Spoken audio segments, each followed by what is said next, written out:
Well, hello there, and welcome to the Dana Spencer Show, where we talk about solving problems, building relationships, quitting corporate, and the freedom to walk in our God given purpose. So, how are we feeling out there today? I hope you are feeling amazing. This is the day that the Lord hath made. Let us rejoice and be glad in it. And I'm super glad today because I have an amazing guest with me here today. And I know he's a busy person. So without further ado, everyone give a warm welcome to Mr. Donte Ellison. Woo! Welcome to the show, Donte. How are we feeling today? Feeling good, feeling blessed. Another day closer to retirement, as I always say. So, but today's been a good day. Good. And like I said, I know you're a busy man, so I am not going to take up too much of your time. So just to start off with, as a little boy, what was it that you wanted to be when you grew up? Uh, Growing up, I think I wanted to be, well, I obviously wanted to be a football player. That's what I played growing up. So that's what I really thought that I wanted to be. But my mother always told me that, if you could be anything else outside of becoming a football player, what'd you want to be? And I always told her that I wanted to be a chef. I loved cooking with my mom. I loved being in the kitchen with my mom. So I felt like that's what the Lord called me to do, and I still enjoy cooking today. But when I got into high school, I did like a little shadowing thing, and they was like, "Yeah, you got to be here every Friday, Saturday, and Sunday." And from that moment on, I was like, "I don't think being a chef is for me. I love my little weekends off." So that weekend schedule just did I not was, work. oh no, it was over. I got to be here every Friday. I don't get no Saturdays off. Oh no, I don't think that's for me. I don't think that's for me at all. So Oh wow. So was it just you and your mom growing up? it was me, my mom, and my big sister. My big sister is 3 years older than me, and that was really like my role model growing up alongside of my mom. So uh, I always say I ended up having two moms because my sister was her being 3 years older than me. She was able to be the mother that my mother. She was able to be my mother whenever my mother wasn't around. So really good big sister, and I had like an amazing mom growing up also to help guide me and mentor me. So was your mom like your biggest cheerleader other than your sister? Oh, absolutely. To this day, like even like with me coaching now and doing all the stuff that I do, my mom, even though I'm 32, I'm still my mom's baby. So she shows up to everything, supports me, gets on me whenever I need it. So still to this day, my biggest cheerleader. Awesome. And my son is 30. So like you are like right there with my son's age. So it's No, incredible. we never get too old we never get too old for mama's love, and definitely never get too old for mama's meal. So that's one thing that that I cherish the most is our Sunday dinners that we have. So is that like an annual tradition? Like every Sunday you go to mama's house and y'all have Sunday dinner still? Yeah, usually it's me, my grandmother, and my wife and my mom. We usually go over there. My mom usually cooks like it's not always like a big meal, but it's still something, being able to connect because my sister doesn't live here. So, sometimes we get on FaceTime and call my sister, but it's definitely like if it's not every Sunday, it's every other Sunday, us coming over to my mom's house and breaking bread and, continuing to be in each other's life whenever throughout the week everything gets so busy and hectic. Oh, I love that. I love that. We used to do that back in the day, but it's so hard. And kudos to your family for keeping that together because that's so important. Right. So in high school, you would play football then? Yes, ma'am. I And went where to did you play football? I went to Male. So I Why'd you say it graduated. like that? Now I mean, hey, well, let me put some respect on it because Male is the best high school. But yeah, I went to Male, graduated 2010, played football there, and then from there I went on and I attended Western Kentucky University. Okay, so what did you go through the middle school traditional program Yep. as I went well? to I went to Ottoman, then Johnson, then Male. Okay, so the male traditional, because sometimes traditional path is a little bit too much for people, but you were kind of already acclimated to the Yeah, tradition. like go. I mean, it was definitely hard. It was going through is definitely not for the weak. But I mean, it's college preparatory. Like from the time that I was in kindergarten all the way up until my senior year, it got me ready for college. And I always hard back to a conversation that I had with my mom. That I was like, man, high school, I may have not got the best grades, but then whenever I was able to go out to college, it was so much easier because everything that we did in high school is what we did in college, and really high school was actually harder. So everything that's why now it's different.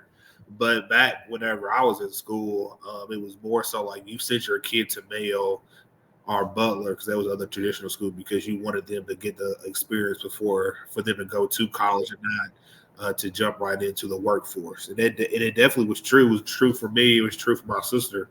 My sister said that echoed the same sentiment that I said that high school was significantly harder than college. So obviously, then I'll have to ask you about the male manual games because those are Wow.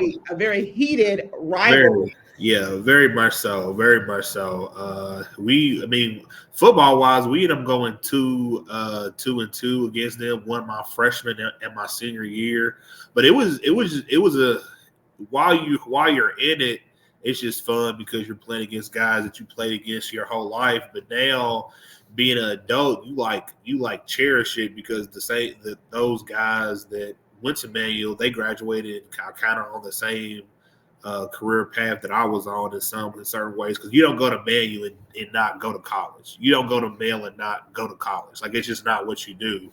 So great experience, a lot of great memories from the pep rallies to playing in the game and looking around as being in awe because we're playing in front of 10,000 people. Whenever I played, we actually played at Cardinal Stadium, so it was a big deal, and it's continued. It was a big deal before me, and it was a big deal still to this day. Right. So how are you able to handle all that pressure? Because you're only like, 14, 15, 16 years old playing in front of 10,000 people. Right. What are some of the ways that you are able to handle that type of pressure at such a young age? I don't think it was more so pressure because you're doing the same thing that you was doing whenever you was 6 or 7 years old. So pressure is what you make it. It's either going to bust your pipes or it's going to make a diamond out of you. And I feel like whenever you're 16, 17, 18 years old, after the first deep breath that you take at the end of the day, you just playing football. So it wasn't no crazy pressure for real whenever you because you're just doing something that you did as a 5 and 6 year old. Wow. So you're like, this is no different from Little League. No, for sure, for sure. Because if you'd have thought that it was something bigger than it was, then it would have been. So that's what our coach always preached to us. Yeah, I love that mindset. It's just only as big or as pressureful as you make it out to be. Right, and that's anything in life, not just football. Like, if anything, if you feel like um, anything that you are trying to conquer, if you make it bigger than what it really is, then you may succumb to the pressure that you put on yourself, and that's you know not good. So, what are some of the other lessons that you learned from sports, from football in particular, that you're able to bring over into your everyday life? Attendance, being on time. That's one of the major things. Just determination, preparation. Um, your worth ethic really will determine the steps you take. If you are a person that doesn't really work hard, then where you're at in life may end up being a reflection of that. And the teamwork because there. I mean, even me being a teacher today in my regular everyday life, if I can't work with my coworkers or if I can't work with my students, then my classroom won't be successful. I won't have a great work environment. So them them are I guess the things I would say that I can take in my everyday life. Yes, absolutely. So, you're a senior in high school at Male, and you're about to go to college. Were you heavily recruited? No, not for real. So I how did mean, you go ahead? I mean, I could have definitely went and played at a smaller school to play football, but I just knew that I wanted to be a student. So I walked on at WKU, and I ended up getting hurt. And then I was like, I'd just rather go ahead and be a student than trying to fight this race because I knew I wasn't going to make it to the NFL. So would I rather just continue to beat up on my body? Or would I rather, you know, turn over and create life lessons that my sister told me about? Because my sister went to Northern Kentucky, so I always wanted to mimic her. And so she talked about all the fun that she was having at Northern Kentucky. So I was like, I might as well do that also. So was that a hard, and I can pretty much think I know the answer to this, but I'm going to ask it anyway. That realization that, okay, everybody's growing up wants to be in the NFL, and then you're a freshman, almost a sophomore in college, and you're realizing, you know what, this is not going to be a reality for me. Was that hard to take? Because a lot of people, they go into depression, and this dream that they've had. What was that like for you? No, it wasn't. It wasn't hard for me. It wasn't because I had a mother that told me from a young age, like you can be anything that you wanna be, but just because you want to be something doesn't mean that the Lord is going to allow it to happen. So when I closed the chapter on football, it was just another thing that in my life that I enjoyed that I moved on from. Um, but I always had the feeling that I would come back to it. I mean, now me being, this is my 10th year coaching high school football. Like it's something that is still with me. But closing the chapter on playing, it wasn't hard because I always knew that if I didn't make it, then there would be something else that I could be good at. All right, so you close the chapter on football, and then what would be next for you? Just being a student. I was a student. WKU graduated in 4 years, and then when I graduated, I came home and I had to figure out, like everybody else, what I wanted to do. I got my degree in sports management, and at the time, it sounds good because my mom always gave us the direction of your job should be something that you love to do. You don't call it a job. So with that thinking, I was like, well, what do I really, really love? And I really, really love sports. So that's what I got my degree in, not knowing like what can you really do with a sports management degree that someone with a business degree can't do. So when I got home to Louisville, I had to really, really do some soul searching, and I started to sub. I started to see that I have a niche for kids that the kids respond well to me. I have a passion for kids. I wanted to be. I learned that I wanted to have the same type of guidance on a kid's life that coaches had on my life. And so I just went back and got my first master's degree, and I've been teaching ever since. So what subjects do you teach? I teach resource students. So I teach students with deficiencies in reading, writing, and math. So I teach the like BD kids, like kids with behavior disorders, those type of kids. And I think I saw somewhere, it may have been your LinkedIn profile, where you talked about class management. Yeah. So what are some tips? Because obviously that's a huge thing. I feel like that's a difficult thing this day and age. We've seen some viral videos and that kind of thing Right. about some lack of class management. If there's a Right. teacher out there who's looking and watching this, what are some of the things that you have been able to do in order to keep control of your class? One of the main things is be truthful to the kids. Like never lose yourself. Meet them where they're at. Especially my type of kid. Especially the kids that I teach. Cause this year I teach junior English, but I teach it in a smaller setting, so I don't have no more than 10 kids in my class. So the worst thing that you can do for kids that have deficiencies in reading is to overload them with work that they don't want to do. So meeting the students where they're at, but also not bending just because it's a struggle for them. And then just understanding that like your true self is going to shine.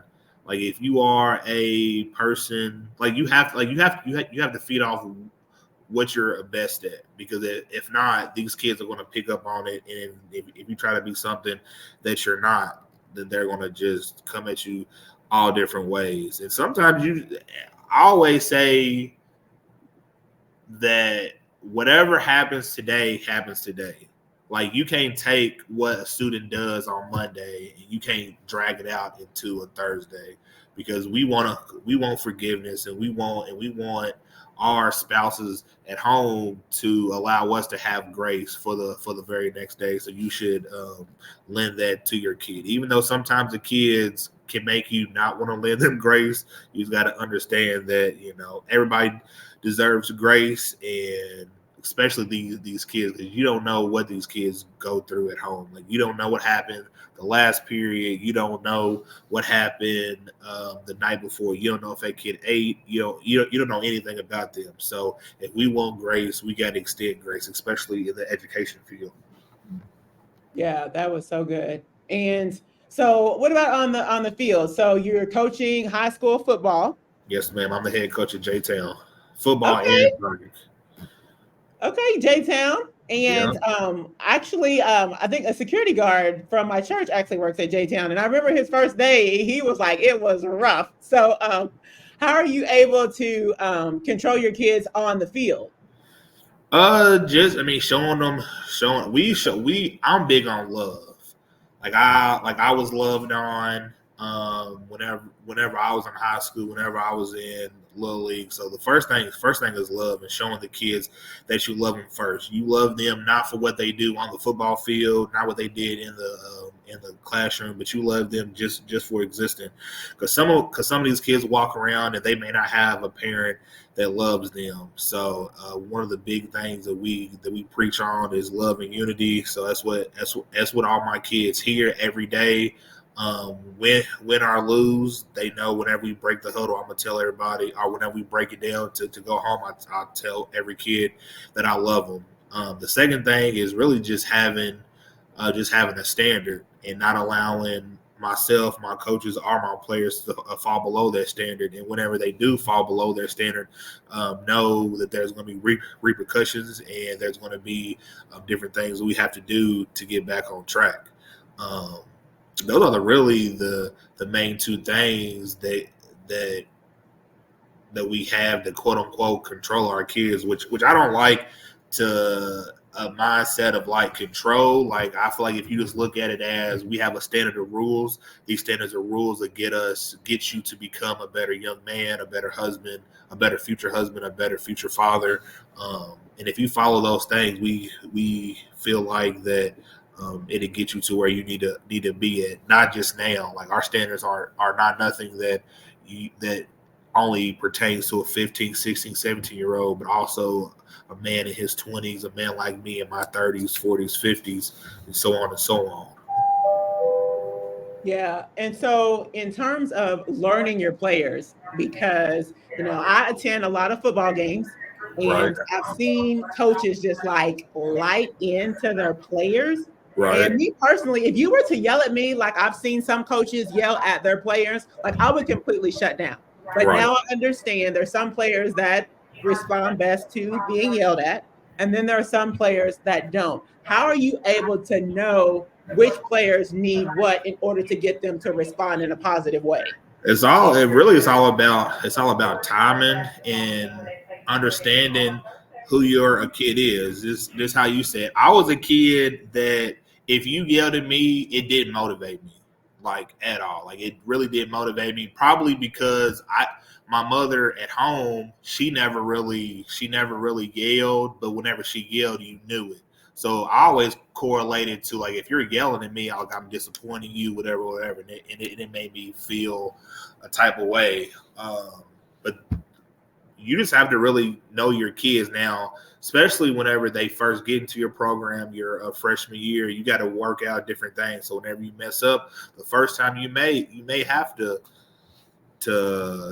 yell at them, to get on them, and whatever. But then if you see that they don't respond back to it, then there's no point of beating a dead horse. But then there are some kids that I've had the whole gentle, loving, and it don't affect them because at home that's not what they get. They don't have nobody at home that is like, oh, poor Donte, but they don't have that. So it's really just loving on your kid and understanding. And I always ask all my freshmen, how you want me to coach you? Especially in the day and age that we in, do you see yourself going to college? Like, do you want to play college football? Because if you tell me off the rip, I have no interest in playing college football, coach. I'm just here to hang out with my friends. I'm just here to make friends. Then cool. I'm not gonna go overboard yelling and cussing at you because now you may end up being really good at football, but if this ain't your aspirations, that ain't your aspirations. But if you sit here and you tell me, coach, I want to play college football. I want college coaches to come talk to me. Well, I'm gonna hold you to that standard, and my coach is going to reflect that. So how are you able to get your players in front of college coaches? One of the biggest things, the biggest thing and the number one thing is having grades. And I tell all my kids, I can't if you have bad grades, there's no magic that I can do for you. We do study skills 3 days a week, Monday through Wednesday, for an hour after school. Gives them a chance to do ESS also. But the very first thing is grades. Then give my kids a map of, well, you should go to this camp, go to that camp. I go through and I use social media, and I tell my players to use social media to promote yourself. So how you want a college coach to see you? Well, I tell my kids, you only have one time for a college coach to go to your social media and see you using the N-word, seeing you cussing, seeing you doing things that make you and his team look bad, for them never to report you again, or for them to even care to look at you again. So I'm very transparent with all my kids about where we see them at. We've been lucky enough to see in my first year here, we sent 2 kids to college through the senior. I think we had 5 or 6 seniors.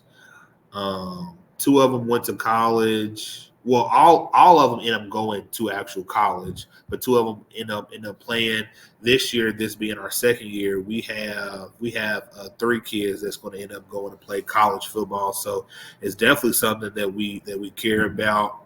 It's definitely something that we preach, because it's always a good feeling to go Saturdays and watch kids that you had from their freshman year going on chasing their dream, or even if it's not so much chasing their dream, is to continue on with the process that we started with them. Yeah. And so what are some of the things that you're doing in terms of, since this is the day and age that we live in now, I'm at J-Town, and, Coach Donte, he looked at me wrong, and so, or he won't give me any playing time, so I'm going to go and transfer to someplace else. In a day and age where it's easy to just, hop high schools, do you all do anything for retention, or do you have the mindset of, what, if this program isn't for you and you don't buy into this process, maybe you should go someplace else? I'm a firm believer in, if you don't want to be here, you don't want to be here. Like, if we want everybody to be homegrown, we want everybody to be here from their freshman year to their senior year, but that's just not what happens in the world. And some of it's not even us as coaches. Some of it is, you just move away to go to another school. But at the end of every season, I have a sit down with every kid, go over. I have a list of questions. What did you feel like we did good? What do you feel like we did bad? What are some things that you want to improve? What are some things that you feel like Coach Ellison can improve on? Because I want full transparency. So I don't want you to, because just the era that we live in, one kid can cost you 4 or 5 kids. If you say that you hate Coach Ellison because Coach Ellison did X, Y, and Z, even if Coach Ellison did do X, Y, and Z, well, I'm just not going to come because there's bad on my name. So I always want to just go out and be as transparent as possible with the kids while they're in school or while we're in session and while we're out of session. And there's just times that we're just not a good fit, or there's just kids that they feel like that they need to play right now in the position that we're in. We just don't have right now. So I just feel like I'm a big believer in just being yourself and allowing the kids to be themselves, and everything will work out the way that it should. So I was looking at your social media, and you look like you are quite the reader. Would you say that you like to read? Nah. Well, I think I feel like ever since COVID, I felt like I've had the itch to read. Man, I'm a firm believer in reading the Bible. I read my Bible every day and do a soap journal with my Bible. But I spend so much time with football in the season. My wife was just like, you should probably find something else to do. And then I never was a good reader. It was more so my sister. My sister was the one that whenever my mom put us on punishment and my mom took the TV away, I was the one that was screaming and yelling. But now, as a 32-year-old man, now I have interest. Now I feel like I want to expand my horizons and really just dive in. But I'm not a person that loves just to read anything. Like I really love autobiography, so I can put myself in the same position as the different people that I read about. Now, see, isn't that interesting how social media, you can paint this picture of who you are or are not because you've read a lot of books. So what book would you say and some tips? Because that's what you do. You'll read a book and then you'll kind of give your thoughts or what you got from it. What's the last book that you've read that was really like you would recommend somebody else to read it? Maybe even one of your athletes. The last book that I read the autobiography of Stephen A. Smith, and I had interest in it because I always watch ESPN, and he is like one of the head commentators for ESPN. But it was a dope book because he painted like the person that you saw on TV. It's just really a personality. But he just talked about how he came from Jamaica, Queens. From two immigrants, really poor. He had a problem with reading. He failed two or three grades, and it really took a teacher saying like he can do this, and he just needs the guidance. So seeing that, hearing that, and then just hearing the trials and tribulations that he went through, and being able to put myself in his shoes, it definitely made an impact on me. I also just read 50 Cent's The 50 Laws of Power. It was definitely a motivational.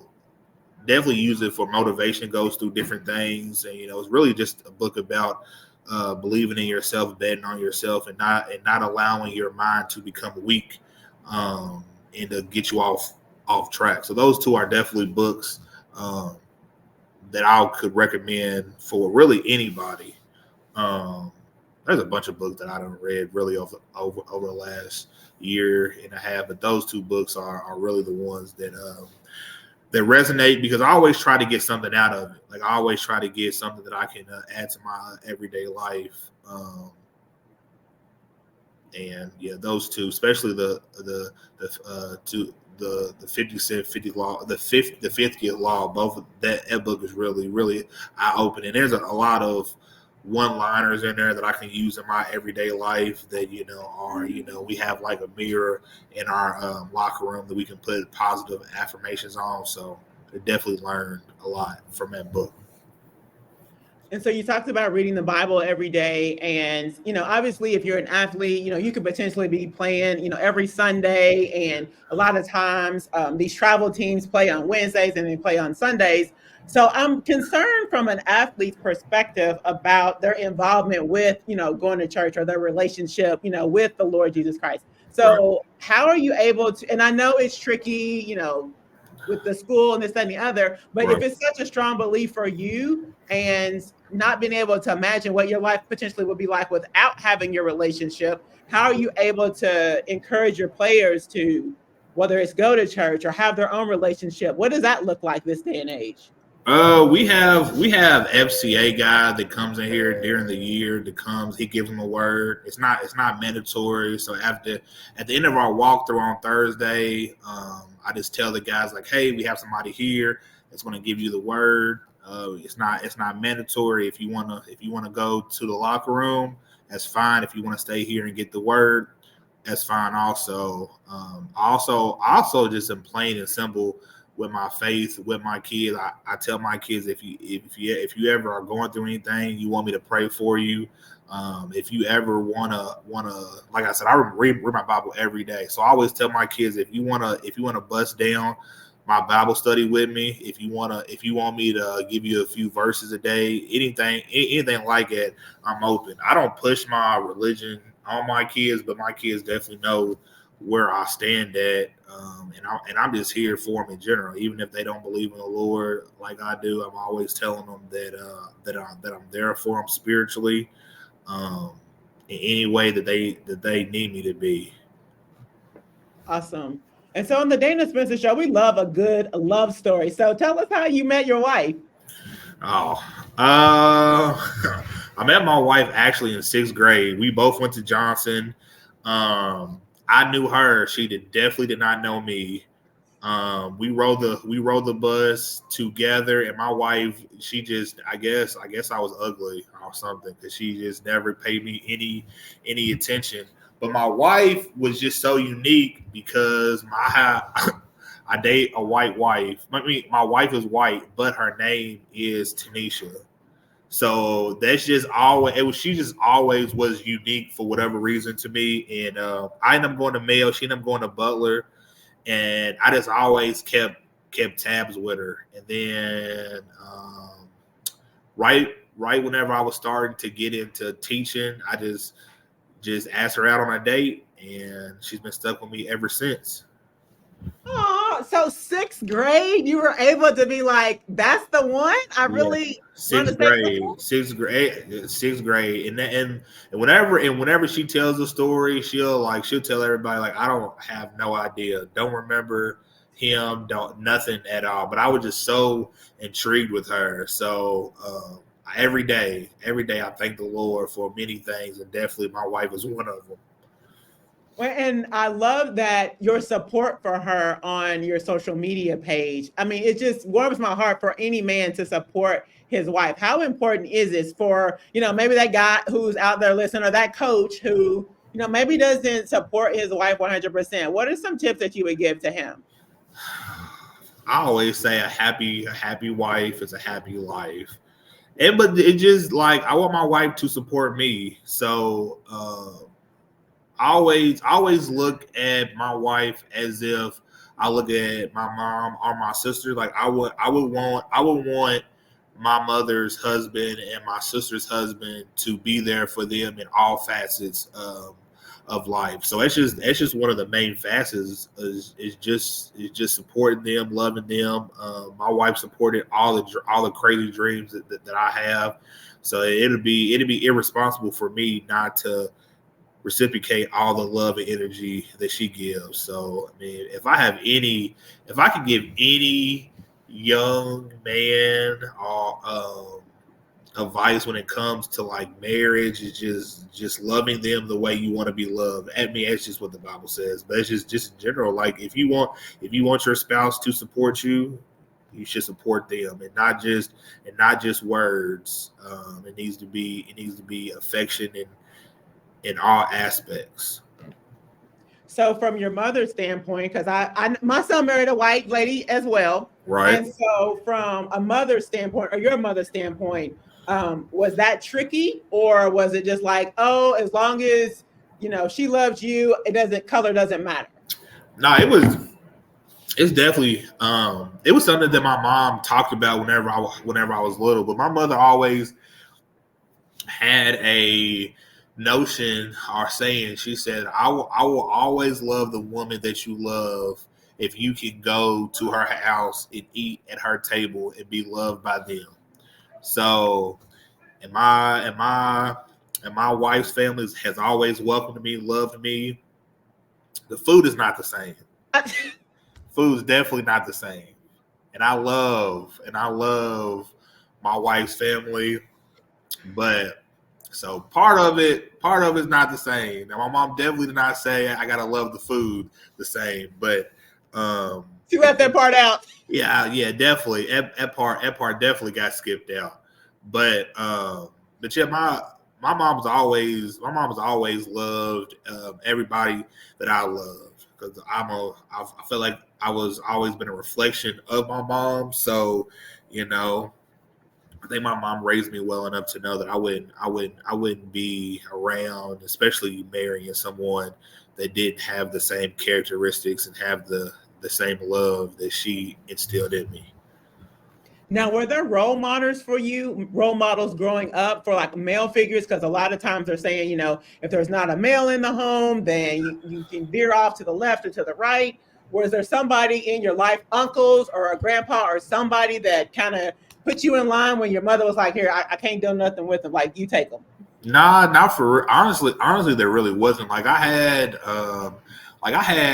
definitely had football coaches in my life, but I just never really looked up to them because they wasn't there in the middle of April. So you wasn't there in March. So I always knew the difference between my coaches and my mom. But my biggest cheerleaders, my biggest role models was really just my mom and my sister. More so my sister, because we grew up in Newburgh, so we